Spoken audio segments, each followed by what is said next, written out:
A Man for All Ages, the Charles Goodnight Legacy, is several different things. On the one hand, it's a historic home that is being opened to the public for the first time. It's a visitor center along Highway 287 that will bring tourism to Armstrong County.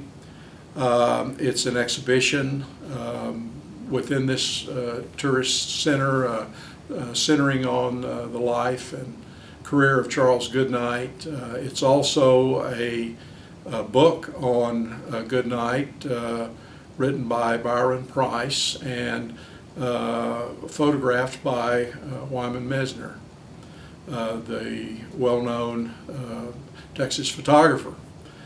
This book will try to capture something of the vision that was Charles Goodnight, some of the complexities of his personality and some of his many contributions to not only cattle ranching, for which perhaps he's best known, but also to make people aware of Goodnight's other contributions as a trailblazer in so many different areas, not only the Goodnight Loving Cattle Trail, but his interest in education and his establishment of the Goodnight Academy, his interest in education of women.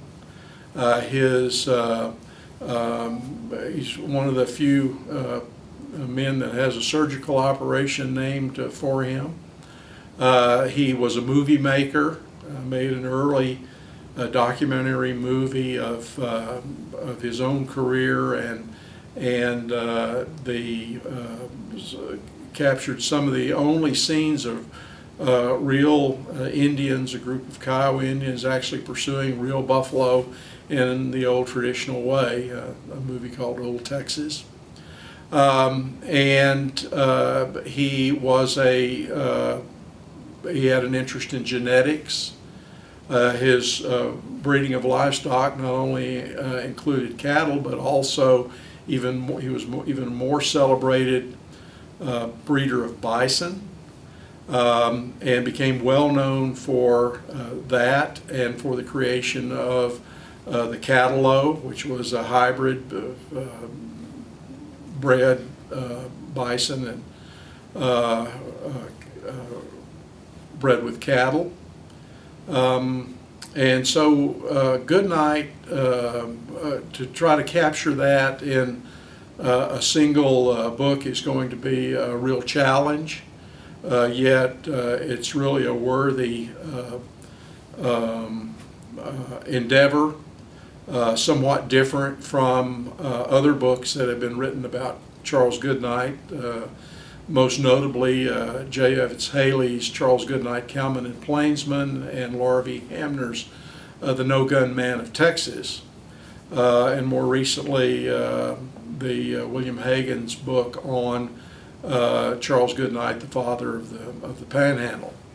It'll be following in the tradition of those books, but also will endeavor to bring a fuller story in terms of the text, and also a more contemporary look at the Goodnight range, if you will, his range of endeavor throughout the Panhandle, the modern J.A. Ranch, the modern Goodnight Ranch, and something of the trying to get the flavor of the area, with the idea of preserving and not only the life and career, but also an understanding of Goodnight's character, and he certainly has something to tell all ages through the ages.